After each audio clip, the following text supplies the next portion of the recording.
February, for me here in Missouri, is wood cutting month. That's what we're going to talk about. Putting up more firewood for next year or whenever.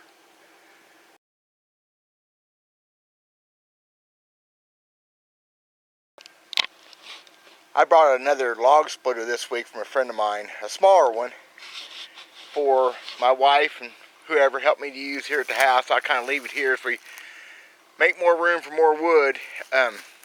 My big one I'll take with me in the timber when I'm cutting down those big old blocks, and it'll handle them better. This one here just is not meant for that big stuff. This last 2 days, one load each day, besides other things that I do. Hauling firewood for next year. The funny thing is I don't need firewood for next year. We have burnt about 1.5 cords here at the house this year is all. I've still got 6 cords of firewood. You never have too much firewood. Never have too much hay, too much loving. I can't help it. I got to keep cutting wood, and February is a great month to do that. Of course, I cut wood all winter long for my restaurant. I'm getting ready to go haul a load right now. I've cut this week for the weekend for the restaurant. It's just what we do. I wouldn't know how not to cut firewood. I don't sell firewood. I am cutting wood for at least one friend of mine. They're older folks. They can use the help. We've hauled them a couple loads this week of bigger stuff for their outside wood stove. But February and March, especially February, are the best months for me for cutting firewood. The temperatures, like today's going to be 48 degrees, almost too warm. You like to pick your times, I'm going to take February. When I was a kid, all we burnt was firewood, and my dad would cut wood July and August. He'd take vacation 2 weeks. That's what we did. And I swore I'd get over that someday, somehow, and I pretty much have. Man, I mean, some hot days knocking down standing timber and later on hauling slab wood from a mill. Yeah, this is a way better time to do it. I'm not trying to make anything magical out of me cutting firewood. It's just what we do. It's what I've always done. There is some science involved, though. Whenever possible, I try to cut dead trees because they need to be cleaned out. There's a dead stub sticking up right there, and makes for healthier woods. Some trees, though, are no good once they're dead.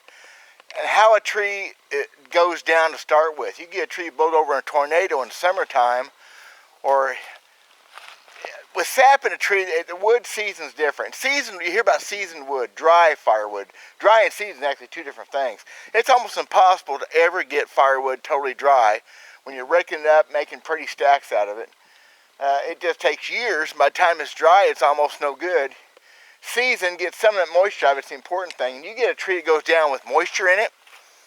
A summertime tree, cutting trees in summer, tornado trees, whatever, they're a different kind of tree. Then you get the lightning struck trees, which are generally a warmer weather tree with sap in them.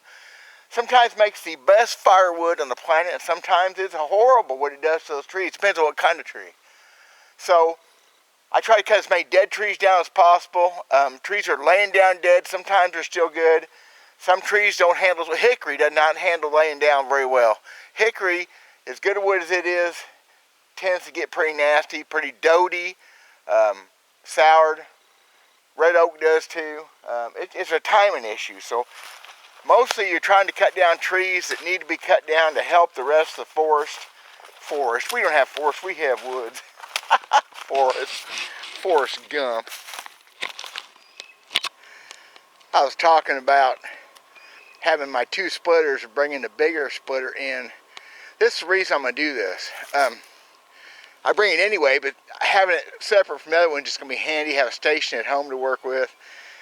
This here is a big old dead red oak I knocked down a while back. I've been blocking it up. I've gotten into the bigger pieces.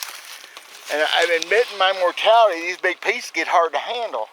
And the less you can handle a piece of wood, the better off you are. It just makes sense. So I'll finish blocking this tree up. It's 22 inches at the base. I'll finish blocking it up to length like this one.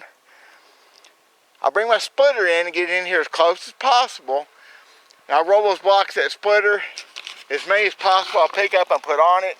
I will set it on end for the biggest pieces because I am admitting my age. It sucks. I picked up some big old blocks before, but I'm kind of giving up on that. That's the idea. Make as little work out of it as possible because it's going to be work no matter what I do.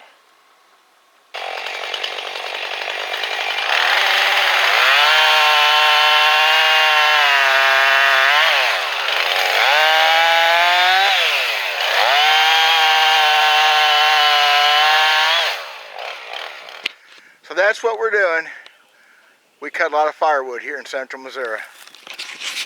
You never have too much firewood, too much hay, too much loving, whatever, money, I wouldn't know about that. That's my hillbilly life. Thanks for watching. I'm D.W. Verts.